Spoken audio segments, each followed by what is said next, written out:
કેમ? કોણ છે તું? હું કળિયુગ છું. કળિયુગ એટલે પરમાત્માએ ગોઠવેલી સૃષ્ટિ ક્રમમાં આવતો સમય. હું સમય છું, કાળ છું, અને સમયને મારી શકાતો નથી. સમયના બે નિયમ છે. સમયનો સાદો નિયમ છે કે એ કદી અટકતો નથી, ચાલ્યા જ કરે છે ને ચાલ્યા કરે છે. વળી નિયમ એનો સાદો એ પણ છે કે એ કદી ટકતો નથી. સમય અટકે નહીં ને ટકે નહીં. ટકે નહીં કેતા હવના વારા ફરતી દસકા આવે છે. આવે છે ને એ સમય હોય કાયમ એવો ને એવો ટકતો નથી. અટકે નહીં. મને મારી નહીં શકો, મારી ઉપર દયા કરો, મને તમારા રાજ્યમાં રહેવાનું સ્થાન આપો. પરિચિતે તને મારા રાજ્યમાં ના રાખું. તું આવે એટલે પ્રજા અધર્મી થઈ જાય, પાપ કરતી થાય, અનીતિ કરતી થાય, દુરાચાર કરતું થાય, પાપાચાર વધે. તને રાજ્યમાં ન રાખું. મારા રાજ્યની બહાર નીકળી જા. ત્યારે કળિયુગ કહે છે પણ આ સમુદ્ર પર્યંત તમારું જ રાજ છે, તમારા રાજ્યની બહાર હું જાઉં ક્યાં? અતિ જ્યારે વિનંતી કરી ત્યારે પરીક્ષિત રાજાએ કળિયુગને રહેવા માટે 4 સ્થાન આપ્યા. જ્યાં દારૂ પીવાતો હોય ત્યાં તું રહેજે, જુગાર રમાતો હોય ત્યાં તું રહેજે, ચોરી થતી હોય ત્યાં તું રહેજે, વ્યભિચાર થતો હોય ત્યાં તું રહેજે. દારૂ, જુગાર, ચોરી, વ્યભિચાર, આ 4 સ્થાન કળિયુગને મહારાજ પરીક્ષિતે આપ્યા. કળિયુગે હાથ જોડ્યા, મહારાજ એટલા મોટા રાજા, એકાદી હારી જગ્યા તો આપો. આ દારૂ, જુગાર ને ચોરી ને વ્યભિચાર ને. પરીક્ષિત કે સારું, જા જૈન સોનામાં રહેજે.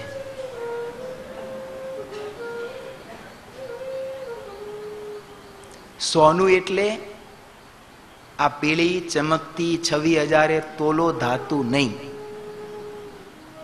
એ સમયમાં સોનું એ સંપત્તિનો પર્યાય હતો કે તું સંપત્તિમાં જઈને રહેજે. પણ કઈ સંપત્તિ? અધર્મ અને અનીતિથી પ્રાપ્ત થયેલી જે સંપત્તિ છે ને એમાં જઈને તું રહેજે.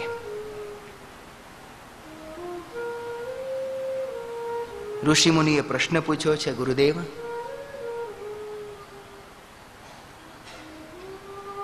પરીક્ષિત મહારાજ જાણતા હતા કે કળિયુગ આવવાથી આ બધા દોષ આવશે, તો પણ એમણે કળિયુગને પોતાના રાજ્યમાં રાખ્યો શું કામ?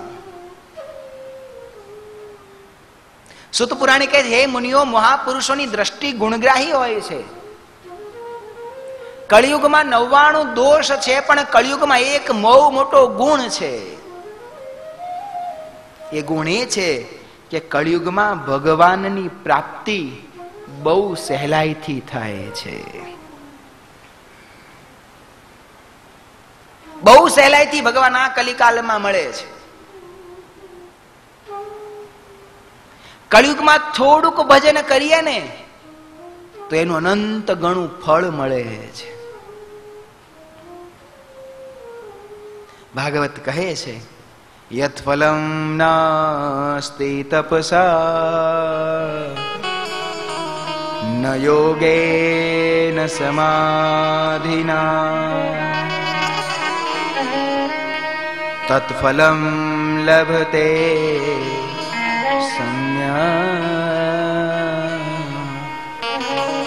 કલો કેશવ કીર્તના. જે ફળની પ્રાપ્તિ સતયુગમાં લાખો વર્ષો સુધી યજ્ઞ કરે, ત્રેતામાં હજારો વર્ષો સુધી દાન આપે, દ્વાપરમાં હજારો વર્ષો સુધી તપ કરે, તોય ન થાય, એ ફળ આ કળિયુગમાં એકમાત્ર પરમાત્માના નામ સ્મરણથી થાય છે. કલો કેશવ કીર્તનાથ, ભગવાનનું નામ સ્મરણ માત્રથી મહાફળની પ્રાપ્તિ આ કલિકાલમાં થાય છે. આ એક ગુણ કળિયુગનો જાણી મહારાજ પરીક્ષિતે એને પોતાના રાજ્યમાં રાખ્યો છે. મહારાજ પરીક્ષિત પોતાના રાજ્યમાં આવ્યા છે, પણ પ્રભુની કંઈક ઈચ્છા. એક દિવસ મહારાજ પરીક્ષિતના મનમાં થયું કે મારે મારો ખજાનો જોવો છે. મારા દાદાઓ તો વિશ્વ વિજયી હતા, મારા દાદા મારી માટે કેટલું મૂકી ગયા છે મારે જોવું છે. પોતાના ખજાનચીને કહ્યું કે આપણો ખજાનો ખોલો, મારે ખજાનો જોવો છે. ખજાનચી કે મહારાજ તમારે પ્રજાના અર્થે, ધર્મના અર્થે જેટલું વપરાય એટલું વાપરો, ખૂટે એવું નથી, જોઈને શું કામ છે.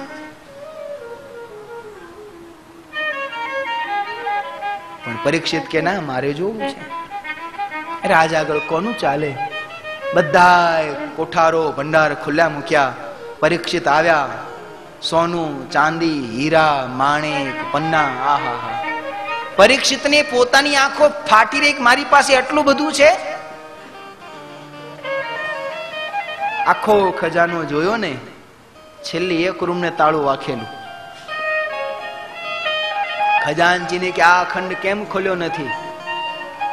મહારાજ માફ કરજો, મારા દાદા તમારા દાદાના જમાનામાં ખજાનચી હતા.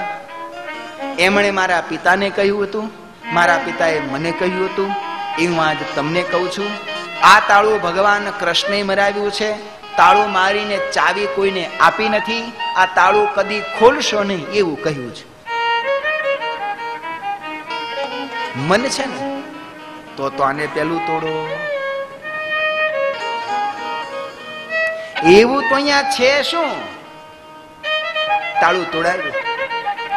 તાળું તોડાવ્યું તો અંદર એટલા મોટા ઓરડામાં એક નાનો પટારો, એની ઉપર તાળું, એ તોડ્યું અને જ્યાં ખોલ્યો પટારો, ત્યાં તો હીરાનો ઝગમગાટ કરતો એક મુગટ સોનાનો એમાં હતો. પરીક્ષિતના મનમાં થયું, એક આવો એક મુગટ છે, એને આટલા તાળામાં શું મૂકી રાખ્યો છે?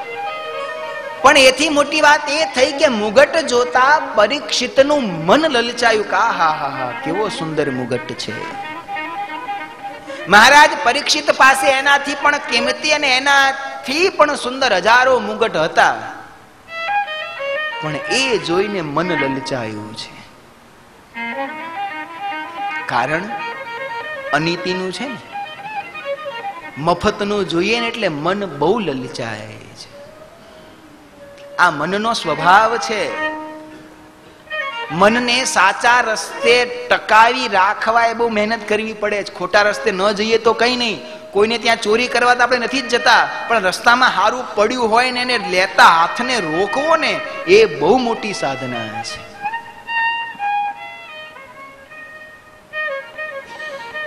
એ અધર્મનું, અનીતિનું, મફતનું મનને બહુ લલચાવે છે. મહારાજ પરીક્ષિતનું મન લલચાયું છે. તુરંત એ મુગટ પોતાનો નીચે ઉતારી, પેટીમાં હતો એ મુગટ માથે મૂક્યો અને કળિયુગ રાહ જ જોતો તો હું. જ્યાં મુગટ માથે આવ્યો, કળિયુગ મુગટમાં આવ્યો. હવે માથે કળિયુગ આવે પછી કઈ ઠેકાણું મગજનું રે? પરીક્ષિત કે તૈયાર કરો મારો રથ ને ઘોડો, મારે જંગલમાં જ શિકાર કરવા જવું છે. બધા વિચારમાં પડ્યા કે જે રાજા આવો દયાળુ, કોઈ પશુ પર સહેજ અત્યાચાર કરે, સહન ન કરે, પોતે શિકાર કરવા. પણ આજ આ પરીક્ષિત નહોતો બોલતો, એની માથે રહેલો કળિયુગ બોલતો હતો. જેમ દારૂડિયો દારૂ પી જાય પછી દારૂડિયો નથી બોલતો, એ પેલો અંદર પડેલો દારૂ બોલે છે. અકબર બાદશાહ નીકળેલો સવારી લઈને, તે દારૂડિયો સામો મળ્યો. એ રાજા, હાથી વેચો જ? હાથી? અકબર બાદશાહ ને કે હાથી વેચવો જ? હાથી બોલ વેચવો હોય તો. અકબર કે આને પકડીને જેલમાં નાખો. જેલમાં પૂર્યો. સવારે તો ઉતરી ગયો, આવ્યો પગમાં પડ્યો, મહારાજ અને ફાંસી કરો. અરે મહારાજ, મને શું કામ ફાંસી કરો છો? તને તું કાલ મારી જોડે હાથી વેચવો છે, મને કે મારું અપમાન કરે? અરે મહારાજ, એ હું ક્યાં હતો? એ તો બીજો હતો, એ હું નથી.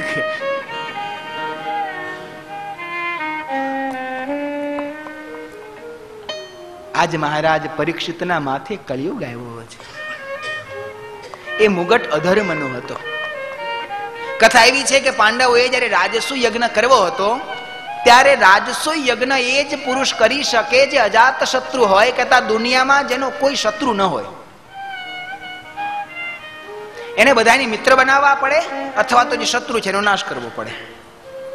પાંડવોને પોતાનું રાજ્ય વિસ્તારવું ન હતું, ખાલી યજ્ઞ કરવો હતો. એટલા માટે નક્કી કર્યું કે ચારે ભાઈઓ ચારે દિશામાં જાય, બધા સાથે મિત્રતા કરે, તોય કોઈ ન માને તો યુદ્ધ કરવું. પણ યુદ્ધ કર્યા પછી એનું રાજ્ય લૂંટવું નહીં, એના વારસદારને જ ગાદી ઉપર બેસાડી દેવો. એક પણ રૂપિયાની સંપત્તિ કોઈની લેવી નહીં. આપણે સંપત્તિ માટે આ યુદ્ધ કરતા નથી, આપણે તો યજ્ઞ માટે આ યુદ્ધ કરીએ છીએ. બધા માન્યા, પણ એક જરાસંધ માન્યો નથી. ભીમ અને જરાસંધનું યુદ્ધ થયું છે. કેટલાય દિવસો સુધી યુદ્ધ ચાલ્યું. યુદ્ધના અંતે ભીમે જરાસંધનો વધ કર્યો અને જરાસંધ મૃત્યુ પામતા ત્યારે પ્રભુ પાછા ચાલ્યા, ત્યારે ભીમે આ મુગટ લીધો છે. ભગવાન કહે છે ભીમ અનીતિનું છે, અધર્મનું છે. આપણે નક્કી કર્યું તો ન લેવું. પ્રભુ મેં ક્યાં ખજાનો લૂંટ્યો છે? આ તો ખાલી યાદગીરી રૂપે લઉં છું અને માર આટલા દિવસ મેં ખાધો છે. પ્રભુ કે ભીમ પણ અનીતિની સંપત્તિ કોઈક કાળે કુળનો નાશ કરશે. હું ભીમ ન માન્યો. પ્રભુ લાવ્યા. પ્રભુને ખબર હતી અધર્મનું છે, ક્યારેક નડશે. પ્રભુએ પટારામાં બંધ કરાવીને મૂક્યું હતું, પણ આજ પરીક્ષિતના માથે આવ્યું છે. મહારાજ પરીક્ષિત જંગલમાં શિકાર કરવા નીકળ્યા છે, પોતાની સેના સાથે છે, પોતે ઘોડા ઉપર બેઠા છે. જંગલમાં પોતે હરણની પાછળ ઘોડો દોડાવતા દોડાવતા ભૂલા પડી ગયા છે. ભૂખ લાગી છે, તરસ લાગી છે. પાણીની અતિ તરસ લાગતા ચારે બાજુ જોયું, પણ નોકર સેના તો ભૂલી પડી છે, પોતે એકલા રહ્યા છે. નજર કરતા કરતા જ્યાં દૂર એક ઘાસની ઝૂંપડી પર ભગવી ધજા ફરકતી જોઈ એટલે પરીક્ષિતના મનમાં થયું કે કોઈ મહાત્માજીનો આશ્રમ હશે, લાવ ત્યાં જવું. પરીક્ષિત ત્યાં આવ્યા છે. ત્યાં આવી અને જોયું ને તો એક વૃક્ષ નીચે શમીક નામના એક મુનિ ધ્યાનમાં બેઠા છે. આમ તો મહારાજ પરીક્ષિત અતિ ધર્મવાન હતો. ઋષિ મુનિઓના ચરણમાં મસ્તક ઝુકાવી એમના આશીર્વાદ મેળવનારો હતો. પણ આજ કળિયુગ આવ્યો છે ને, એટલે સન્માન કરવાના બદલે માન મેળવવાની ઈચ્છા જાગી છે. હે બાવા, આટલો મોટો રાજા હું આવ્યો છું, મને પાણી પીવડાવો, મને તરસ લાગી છે. શમીક મુનિ જો જાગતા હોત અને પરીક્ષિતને જોયા હોત તો જરૂર સન્માન કરત. પણ મુનિ તો સમાધિમાં બેઠા છે, એમને ખબર નથી કે પરીક્ષિત રાજા આવ્યા છે. ઘોડો દોડાવ્યો છતાં મુનિએ કંઈ સ્વાગતા ન કરી. ક્રોધ ઘૂંટાતો ઘૂંટાતો વધતો ચાલ્યો. આશ્રમમાં જેમ તેમ ઘોડો દોડાવ્યો છે. આશ્રમના ફૂલ છોડ તોડી નાખ્યા છે. આશ્રમ આખો વેરણ છેરણ કરી નાખ્યો છે. છતાં પણ શમીક મુનિ જ્યારે જાગ્યા નથી એટલે પછી તલવાર કાઢી છે, ધનુષ ઉપર બાણ ચડાવ્યું છે. પણ શમીક મુનિ સમાધિમાં છે, જાગે કેવી રીતે? અમે અનંત ઉપાય કર્યા છતાં શમીક મુનિ જાગ્યા નહીં. પરીક્ષિતના મનમાં એમ છે કે આ મુનિએ મારું સન્માન કરવું ન પડે ને એટલે ઢોંગ કરી નાખો બંધ કર્યું છે. અનેક વાર ડરાવ્યા છતાં શમીક મુનિ ડર્યા નહીં. એમાં પરીક્ષિતની દ્રષ્ટિ વાડમાં ગઈ તો એ વાડમાં એક મરેલો સાપ પડ્યો હતો. ઘોડા ઉપર બેઠા બેઠા ધનુષ લાંબુ કરી એ મરેલા સર્પને ઉપાડ્યો અને શમીક મુનિને આગળ આમ લબડાવ્યો, એમ કે હમણાં જાગી જશે. સમાધિમાં શમીક મુનિ જાગ્યા નહીં. ક્રોધે ભરાયેલા મહારાજ પરીક્ષિત એ મરેલો સાપ એ શમીક મુનિના ગળામાં વીંટાળી દીધો છે અને પોતે ત્યાંથી ચાલ્યા ગયા છે. ઋષિનું અપમાન કરી, ઋષિનો દ્રોહ કરી મહારાજ પરીક્ષિત ત્યાંથી ચાલ્યા ગયા. થોડી વાર થઈ ત્યાં પોતાના બાળ મિત્રો સાથે નદીમાં સ્નાન કરવા ગયેલો એ શમીક મુનિનો નાનો એવો દીકરો જેનું નામ હતું શૃંગી, એ કમંડળુમાં પાણી ભરી નદીએથી જે આશ્રમમાં આવે, આશ્રમમાં આવીને જોયું તો આખો આશ્રમ વેરણ છેરણ જોયો. બધા જ વૃક્ષ, વેલી, લતા, વનસ્પતિ તૂટેલા ફૂટેલા જોયા. મનમાં થયું કે કોણ એવો અસુર આવ્યો કે જેણે મારો આશ્રમ ઉજળી નાખ્યો. એથી જ આ પોતાના પિતા તરફ દ્રષ્ટિ ગઈ તો પોતાના પિતાના ગળામાં મરેલો સર્પ જોયો. આ દ્રશ્ય જોઈ બાળ મુનિ શૃંગી નાનો બાળક છે પણ ભાઈ બ્રહ્મનો ધારણ કરનારો છે, પરમાત્માની શક્તિનો વાહક છે. મનમાં થયું કે આવો કોણ દુરાચારી, આવો કોણ પાપાચારી જે મારા નિર્દોષ પિતાનું અપમાન કરી નાખ્યું. મનમાં ક્રોધ આવ્યો, રૂવાડા ઉભા થયા. નાનકડા બાળ મુનિ શૃંગીનું શરીર ધ્રુજ્યું છે, કમંડળુમાં રહેલું જે પાણી એની અંજલિ ભરી છે. પરમાત્માએ આપેલી શ્રાપની શક્તિને આજ બાળ મુનિ શૃંગે યાદ કરી પાણીનો છંટકાવ કરી બે હાથ ઊંચા કરી શ્રાપ આપ્યો છે કે જેણે મારા નિર્દોષ અને નિષ્પાપ પિતાના ગળામાં મરેલો સર્પ નાખી એનું આવું ઘોર ભયંકર અપમાન કર્યું છે કે જ્યાં હોય જે હોય એને હું શૃંગી શ્રાપ આપું છું. આજથી 7મા દિવસે તક્ષક નાગ આવી અને એને કરડશે અને આજથી 7મા દિવસે એનું મૃત્યુ થશે. આજથી 7મા દિવસે એનું મૃત્યુ થઈ જશે. આમ જ્યાં ભયંકર શ્રાપ શૃંગી આપ્યો, આકાશમાં ભયંકર કડાકો થયો. આ કડાકો થતા શમીક મુનિની સમાધિ તૂટી. શમીક મુનિ આંખ ખોલીને જોયું, ક્રોધથી થરથર ધ્રુજતા પોતાના નાના દીકરાને જોયો. દોડ્યા, દીકરાને બથ ભરી લીધી. શું થયું બેટા, શું થયું? શૃંગી કહે છે, પિતાજી જુઓ, કોઈ પાપીએ તમારા ગળામાં મરેલો સર્પ નાખ્યો છે ને, એટલે મેં એને શ્રાપ આપી દીધો છે. શમીક મુનિ કહે છે, બેટા તે કોને શ્રાપ આપ્યો એ મને ખબર નથી. બેટા, શ્રાપની શક્તિ પરમાત્માએ આપણને ધર્મ રક્ષા માટે આપી છે. આવી રીતે શ્રાપ ન અપાય. પણ પિતાજી જોવો ને, આપણો આશ્રમ વેરણ છેરણ કરી નાખ્યો, ધ્યાનમાં બેઠેલા તમારા ગળામાં મરેલો સર્પ નાખ્યો. આવો કોઈ અસુર જ હોય? શમીક મુનિ આંખ બંધ કરીને જ્યાં જોયું ત્યાં તો ખબર પડી કે આ કર્મ કરનાર બીજું કોઈ નહીં પણ નગરનો રાજા પરીક્ષિત છે. અને શમીક મુનિની આંખ પણ ભીની થઈ ગઈ છે. બેટા, તે ગુનેગારને જોયા વિના સજા કરી છે. કઈ વાંધો નહીં, થવા કાળ પ્રભુ ઈચ્છા થયું છે. પણ તે જેને શ્રાપ આપ્યો છે પરીક્ષિતને હજી ખબર નથી કે 7 દિવસમાં મારું મોત છે. માતે બેટા તું અત્યારે જ જા, પરીક્ષિતને ચેતવણી આપી આવ કે ભાઈ 7 દિવસમાં તારું મોત છે. જે કાંઈ જીવનમાં કરવા જેવું બાકી હોય ને કરી લે. નાનકડા શૃંગી પોતાના મિત્રને સાથે લઈ રાજધાની તરફ ચાલ્યા. આ બાજુ મહારાજ પરીક્ષિત રાજધાનીમાં આવ્યા. મુગટ જ્યાં ઉતાર્યો પારાવાર પસ્તાવો થયો છે. આહા, અમે શું કરી નાખ્યું? સારથી મારો રથ તૈયાર કરો, મુનિની માફી માંગુ, મેં કરેલા પાપનું પ્રાયશ્ચિત માંગુ. પણ ત્યાં દ્વારપાળ આવ્યો છે. મહારાજ, જંગલમાંથી કોઈ બટુક યોગી આવ્યા છે. બોલાવ્યા, સુંદર આસન ઉપર બેસાડ્યા, એમનું પૂજન કર્યું. શૃંગીએ કહ્યું છે કે અમારે પરીક્ષિતને મળવું છે. પરીક્ષિત કે હું જ છું. શૃંગી માની ન શક્યા કે જે મારા જેવા બાળ ઋષિનું આટલું સન્માન અને આદર કરે એ શું મારા પિતાના ગળેમાં સાપ નાખે? મહારાજ, આજ આપ જંગલમાં પધાર્યા હતા? હા. કોઈ ઋષિના આશ્રમમાં ગયા હતા? હા. કોઈ ઋષિના ગળામાં આપે મરેલો સર્પ નાખ્યો હતો? હા, મારી બહુ મોટી ભૂલ થઈ ગઈ. હું હમણાં જ જંગલમાં જાઉં, એ ઋષિને માફી માંગી આવું, એમની પાસે મેં કરેલા પાપનું પ્રાયશ્ચિત માંગી આવું. શૃંગી કહે છે કે મહારાજ, હવે જવાની જરૂર નથી. એ જ મુનિનો દીકરો હું શૃંગી છું અને મેં શ્રાપ આપ્યો છે કે જેણે મારા પિતાનું અપમાન કર્યું હોય અને આજથી 7મા દિવસે તક્ષક નાગ કરડશે અને એનું મૃત્યુ થઈ જશે. અને મહારાજ, એ પાપ કર્મના કરનારા તમે છો, માટે શાપના ભોગતા પણ તમે છો. જીવનમાં જે વિચારવું હોય વિચારી લો, જે કરવું હોય કરી લો. આજથી 7મા દિવસે તક્ષક નાગ આવીને તમને કરડશે. આજથી 7મા દિવસે તમારું મૃત્યુ થઈ જશે.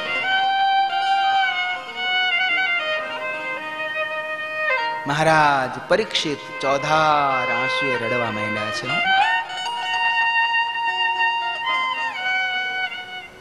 ત્યારે ને ત્યારે ઘરેણા કાઢી, મખમલી વસ્ત્રો કાઢી, વલકલ શ્વેત વસ્ત્ર ધારણ કરી લીધા છે.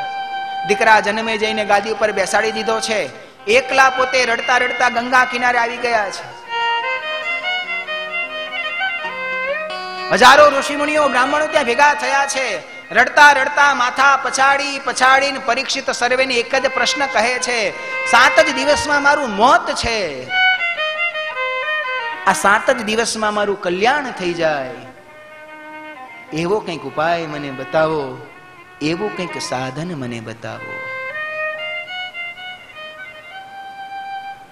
હજારો ઋષિમુનિઓ પાસે હજારો સાધન છે, પણ 7 દિવસમાં મોક્ષ થઈ જાય, મુક્તિ થઈ જાય એવું સાધન કોઈને આવડતું નથી. અને આજ મહારાજ પરીક્ષિત માથા પછાડી પછાડીને રડે છે કે મહાન પાંડવોનો વંશજ એવો પરીક્ષિત, શું મારી મુક્તિ નહીં થાય? શું મને ભગવાનનું ધામ નહીં મળે? કરુણ આક્રંદ આજ મહારાજ પરીક્ષિત કરે છે.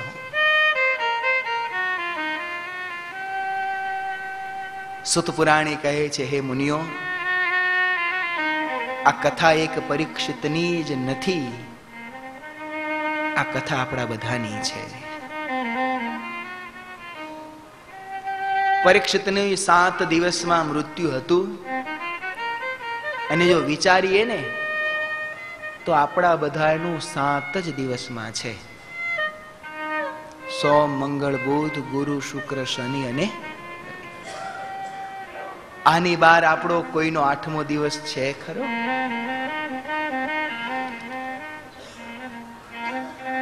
અને એથી જો ઝીણું વિચારીએ તો પરીક્ષિત તો ભાગ્યશાળી હતો.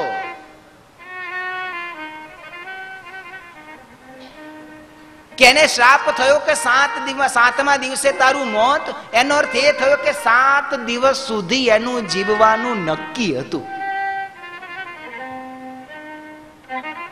એટલું નક્કી કે 7 દિવસ તો જીવવાનું જ છે. આપણું ભગવાન હવને 100 વર્ષના કરે, પણ ન જાણ્યું જાનકી નાથે સવારે શું થવા.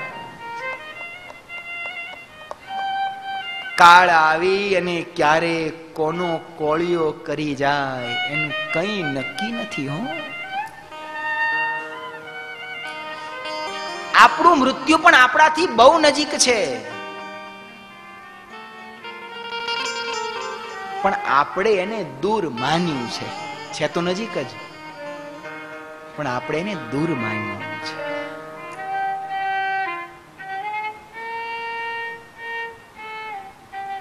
મારું અને તમારું આયુષ્ય કેટલું કોઈને ખબર છે?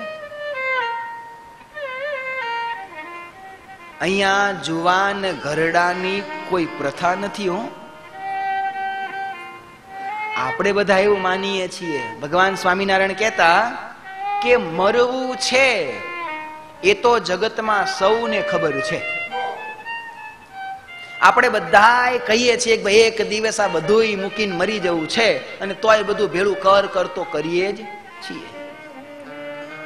આપણે બધા કહીએ છીએ કે એક દિવસ આ બધું મૂકીને મરી જવું છે, પણ આપણે શું કહીએ છીએ? એક દિવસ. એ એક દિવસને આપણે બહુ દૂર માન્યો છે.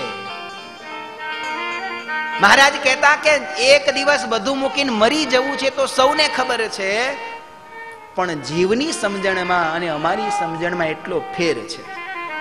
ફેર એ છે કે આપણે એમ માન્યું છે કે એક દિવસ બધું મૂકીને મરી જવું છે, પણ એમ થોડા મરી જઈશું? હજી તો ઘણી વાર છે. મરી જઈશું પણ એમ થોડા મરી જઈશું? હજી તો ઘણી વાર છે. હજી તો તાજા માજા અટ્ટા કટ્ટા હાલતા ચાલતા છીએ. સુગર ફ્રી નો દૂધપાક પીએ છીએ, ભલે ડાયાબિટીસ હોય. દાંત પડી જાય તો ચોખ્ઠા કરીએ, ધોળા થાય તો કાળા કરીએ. હજી એમ થોડા મરી જાશું? હજી તો ઘણી બધી મજા કરશું. એમ કરતા કરતા ગઈઢા થઈશું, ખાટલે પડીશું, દીકરાની ને વહુની ગોદાન ગાળો ખાઈશું, 2-4 લાખ ડોક્ટરને કમાણી કરાઈશું, પછી ડચકા ખાતા ખાતા જઈશું. એમ થોડા મરી જઈશું?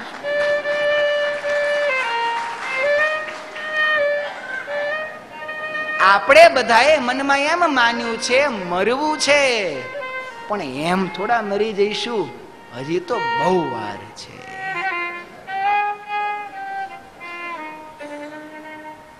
પણ આ સમય ક્યાં વીતી જાય છે ને ખબર પડતી નથી. મુઠ્ઠીમાં પકડેલી રેતીની જેમ સમય મારીને તમારી જિંદગીમાંથી ચાલ્યો જાય, ખબર પડે નહીં. આ દાદાઓ બેઠા છે ને એને ક્યારેક પૂછજો, વાતો કરે ને ક્યારેક ડોહા ડોહા તેવી વાતો કરે. અરે હમણાં સુધી અમે જાનમાં જતા ને તે બધું ખાઈ જતા, ઘરવાળા તો ભૂખ્યા મરે, ડોલ ડોલ તો રહ પી જતા, કોકના ગાડા ઉપાડીને કુવામાં નાખી આવતા, ચીલોય પડવા દેતા નહીં. વાત શું કરે? હમણાં સુધી એને ખબર ન હોય ડોહા એને 45 વર્ષ થઈ ગયા. અને આપણે ખુદ આમ વિચાર કરીએ, જીવન તરફ દ્રષ્ટિ કરીએ, આપણી જિંદગીની જેટલી આયુષ્ય થયું હોય જરાક પાછળ વાળીને જોઈએ, ખબર નથી પડતી કે ક્યારે આપણે બાળક હતા, ક્યારે યુવાન થયા ને ક્યારે ગઢપણ આવ્યું. આટલી ખબર ન પડી તો ખબર પડશે કે ક્યારે મોત આવી જશે. મારી તમારી પાસે બહુ થોડોક સમય છે. ચેતજો. આજે નહીં ચેતો તો પરીક્ષિતની જેમ મારે તમારે છેલ્લે માથા પછાડવાનો વારો આવશે.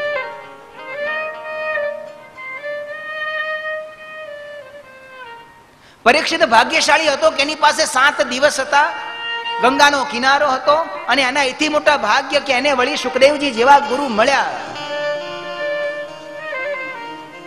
કે એનો બેડો પાર કરી દીધો. આપણને તો પેલી એ જ ખબર નથી કે આ ઢોકળું ક્યાં ઢળી જશે. તમે વિચાર કરો, આ ઝાડ છે ને કેટલા મોટા ઊંડા મૂળ હોય છે, આ મકાનના કેટલા ઊંડા પાયા હોય છે, આ દુનિયામાં જેટલું ઊભું છે ને બધાનું અંદર કંઈક છે.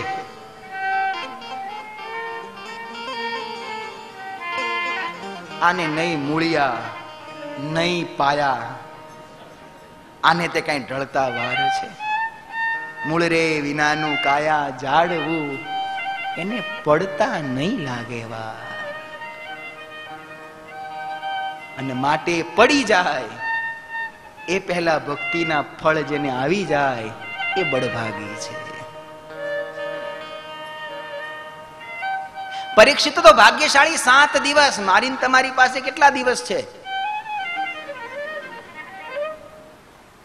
આપણે માન્યું છે, પણ વિચારો તો, આપણે એટલા બેઠા છીએ, આમાંથી કેટલા કાલ હશે ને કેટલા કાલ નહીં હોય એની ગેરંટી ખરી? આ કથા અત્યારે ન સમજાય, પણ ભૂકંપને આગલે દિવસે કરી હોય તો સમજાઈ જાય.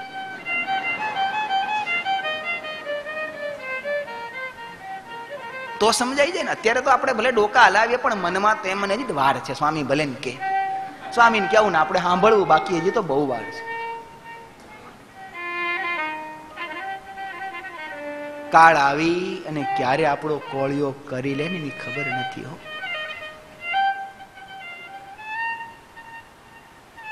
મને ને તમને ખબર જ નથી.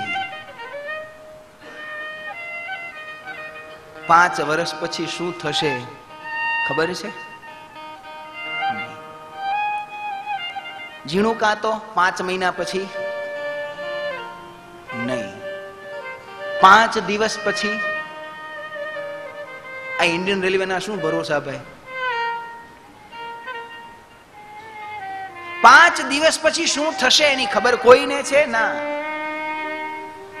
અને હકીકતમાં મજા એની છે, આપણને ખબર નથી ને એટલે જિંદગીમાં જલસા છે.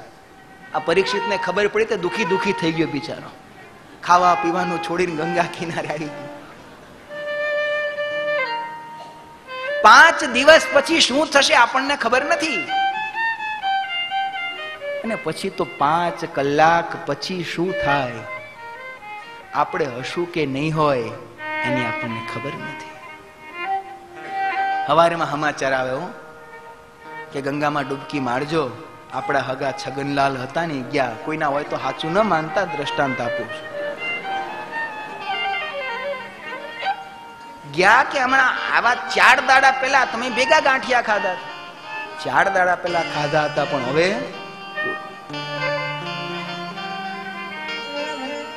5 કલાક પછી શું થશે આપણને ખબર નથી. અરે 5 મિનિટ પછી શું થશે એની આપણને ખબર નથી હોતી. 5 મિનિટે શું કામ? 1 મિનિટે શું કામ? એક શ્વાસ, આ શ્વાસ લીધો એ બહાર આવશે કે કેમ ખબર નથી. બહાર કાઢ્યો તે નવો શ્વાસ લેવાશે કે કેમ એની ખબર નથી. આપણું આયુષ્ય કેટલું? ટક, 1 સેકન્ડના કાંટા જેટલું. અને માટે સંતો એમ કહે છે કે એક એક પળ, આપણી એક એક ઘડી કરોડની છે. એ વીત્યા પછી પાછી ના આવે. આ ઘડિયાળનો એક કાંટો આમ ખસ્યો, અબજ રૂપિયા કરો તો પાછો ના આવે. કરોડપતિ બાપ મૃત્યુ પામે, વિલમાં સહી કર્યા વિના. દીકરા કે ડોક્ટર 50 લાખ તમને આપું પણ બાપાને જગાડો, સહી બાકી રહી ગઈ છે. હવે ગયું. અને માટે જ એક એક ઘડી જીવનમાં મને ને તમને મળી છે, એક એક પળ જીવનમાં મને ને તમને જે મળી છે ને, એમાં જેટલું થાય એટલું ભગવાનનું ભજન કરી લેજો. હે તારી એક એક પળ જાય લાખની, તું તો માળા રે જપી લે ઘનશ્યામની. રે તારી એક એક પળ જાય લાખની, તું તો માળા રે જપી લે ઘનશ્યામની. કથામાં ભાગવત, 2 પ્રકારની ભાગવત કથા છે. એક છે વ્યાસ પદ્ધતિ અને બીજી નારદ પદ્ધતિ. નારદજી સંગીતજ્ઞ હતા. નારદજી શ્લોકોનું ગાન કરતા, ભગવાનના નામનું ગાન કરતા. કથામાં વ્યાસ પદ્ધતિની કથામાં જો કોઈ વચમાં બોલે તે શ્રોતાનો દોષ કહેવાય. નારદી કથામાં ભગવાનની કથા ચાલતી હોય ને ત્યારે સૌ ભેગા થઈને ગાય એ શ્રોતાનો ગુણ કહેવાય. એટલે જ્યાં જ્યાં ભગવાનનું ભજન કીર્તન થાય પ્રેમથી ગાજો. શબ્દ ના આવડે તાલી પાડજો. આ તાલી બહુ કામની આઈટમ છે. રામ કથા સુંદર કરતારી, સંશય બિહગ ઉડાવન હારી. જેમ ખેડૂત ખેતરમાં તાલી પાડે એટલે પક્ષી ઉડી જાય, એમ કથામાં ભગવાનની ધૂનમાં, ભગવાનના ભજનમાં જે તાલી પાડે એના અંતરમાં રહેલી શંકાઓના પક્ષી ઉડી જાય. અને પેલા દુનિયામાં લકવા નામનો રોગ હતો જ નહીં. દુનિયામાં પેલા લકવા હતો જ નહીં. આ લોકો ભજન ભક્તિમાં તાલી પાડતા બંધ થયા ને તે દુના ગઢપણમાં લકવા આવ્યા.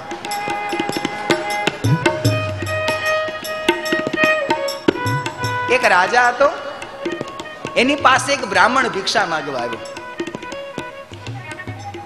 બ્રાહ્મણ કે મહારાજ મને ₹1,00,000 ભિક્ષા આપો. રાજા કે ₹1,00,000? તો કે હા. રાજાને થયું ને ના પાડું તો નામ જાય અને આપું તો લૂંટી જાય.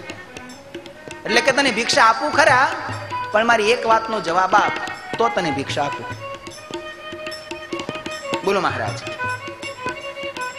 રાજા કે આખા શરીરમાં 3.5 કરોડ રૂવાડા છે. આ હાથની ઉપર વાળ, ખભા ત્યાં સુધી બધે વાળ, આ હથેળીમાં કેમ વાળ નહીં? બ્રાહ્મણ હોશિયાર હતો. મહારાજ તમે દાન આપો છો ને, દિયતામ દિયતામ દિયતામ, એટલે દાનના ઘસારાથી તમારા વાળ જતા રહ્યા. તો રાજા કે પણ તું તો દાન આપતો નથી, તારે કેમ વાળ નથી? તો કે મહારાજ હું લે કરું છું ને એટલે મારે વાળ નથી. પણ આ બધાએ તો, આ બધા મંત્રીઓ સચિવો બધા ઉભા હતા, આ તો લેતાય નથી ને દેતાય નથી, એને કેમ વાળ નથી? તો કે મહારાજ લેતા દેતા નથી, પણ તમે દાન આપો અને હું દાન લઉં એમાં રાજી થઈને તાલી પાડે છે ને એટલે ને વાળ. તો રાજા કે અડધા તો તાલી નથી પાડતા એના, તો કે મહારાજ તમે આપો હું લઉં, આ બધા રાજી થાય એ એનાથી સહન થતું નથી ને, એટલે હથેળી મહળીને બળી જાય છે.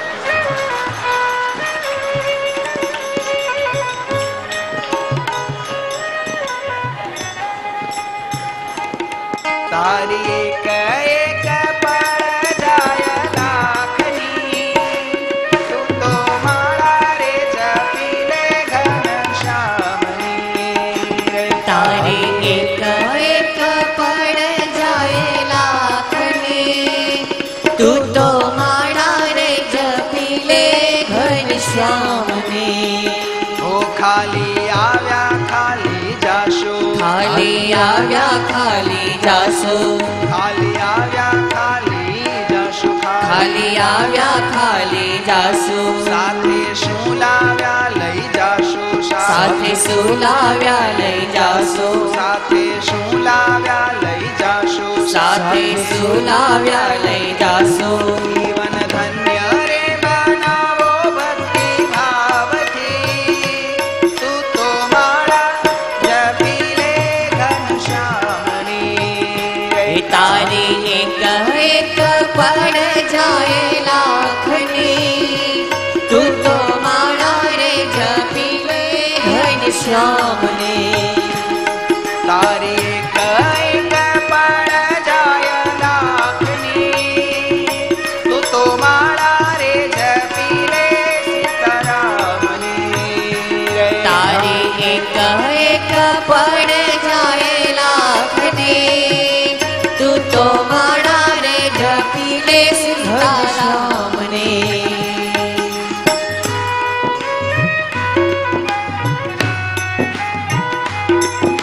બહુ સુંદર શબ્દ આ સમજ્યા જેવા છે. ખાલી આવ્યા, ખાલી જ આવ્યા ને, ખાલી જશું. નાના છોકરાને છઠ્ઠીના દાડે બાળકું પહેરાવે એમાં ખીચું હોય, છેલ્લે છોકરા જે ઉપર કફન ઓઢાડે એમાંય ખીચું હોય. આ જ્યારથી ખીચા આવ્યા ને ત્યારથી જ ડખો આવ્યો છે.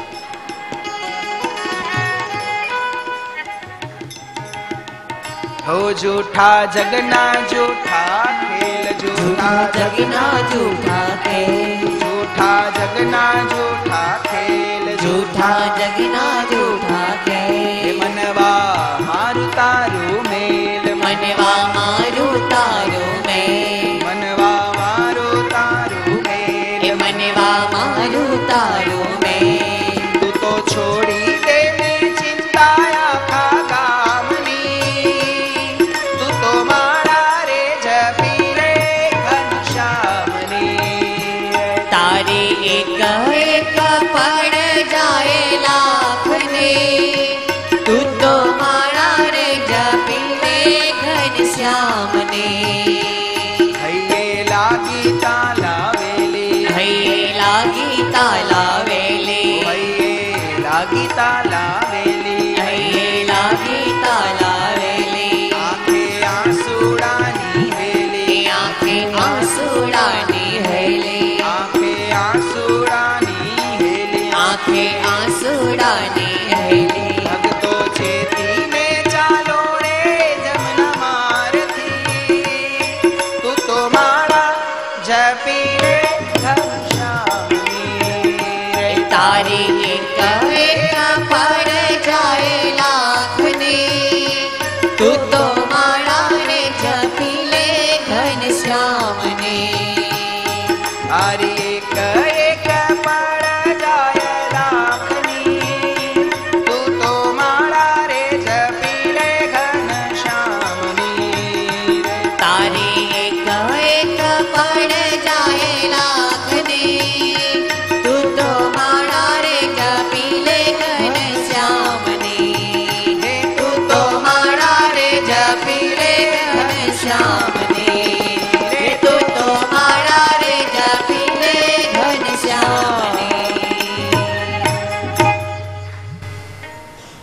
મારું ને તમારું જીવન બહુ થોડુંક છે. આ થોડા જીવનમાં બીજું કંઈ જ ન થાય ને બીજું કંઈ જ ન આવડે, બીજું કંઈ જ નવું ન ઉમેરો, બીજું કંઈ જ જૂનું ન કાઢો, તો એક ભગવાનનું નામ સ્મરણ કરજો. બસ બહુ સહેલું અને સરળ છે. નહીં ધંધો બંધ કરવાનો, નહીં દુકાન બંધ કરવાની, નહીં ઘર છોડવાનું, કંઈ જ નહીં કરવાનું. જ્યાં હોઈએ, જેવા હોઈએ એવા જ્યારે સમય મળે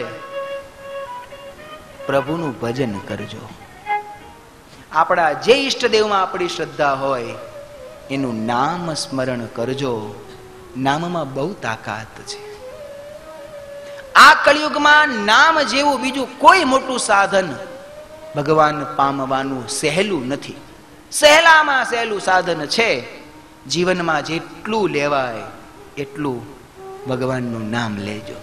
હાલતા ચાલતા બેસતા ઉઠતા મનમાં જોરથી નદી કિનારે અરે નાયા ને નાયા વિના પણ ભગવાનનું નામ લેજો. જેટલું જેટલું નામ સ્મરણ થશે ને એટલું એટલું અંતર આપ મેળે ઉઘડતું જશે. ઘણા બધા માણસો ચિંતા કરતા હોય છે કે મારે ભગવાન મેળવવા શું કરવું. બહુ સહેલું છે. એવરેસ્ટ ઉપર સૌથી પહેલો માણસ ચડ્યો ન્યુઝીલેન્ડનો સર એડમન હિલેરી, ની જોડે પેલો નેપાળનો શેરપો. આજથી લગભગ 30 વર્ષ થયા એ વાતને. એ જમાનામાં કઈ સારી સાધન સુવિધા વિના એ માણસ એવરેસ્ટ શિખર ચડીને આવ્યો. આખી દુનિયાના પત્રકારો ભેગા થયા અને એને એક જ પ્રશ્ન પૂછ્યો કે સાહેબ, આ ઓડો મોટો એવરેસ્ટ તમે કેવી રીતે ચડ્યા? એ માણસે બહુ સરસ જવાબ આપ્યો હતો. એક એક ડગલું ભરીને, કંઈ જ નહીં, એક એક ડગલું ભરીને એવરેસ્ટ ચડી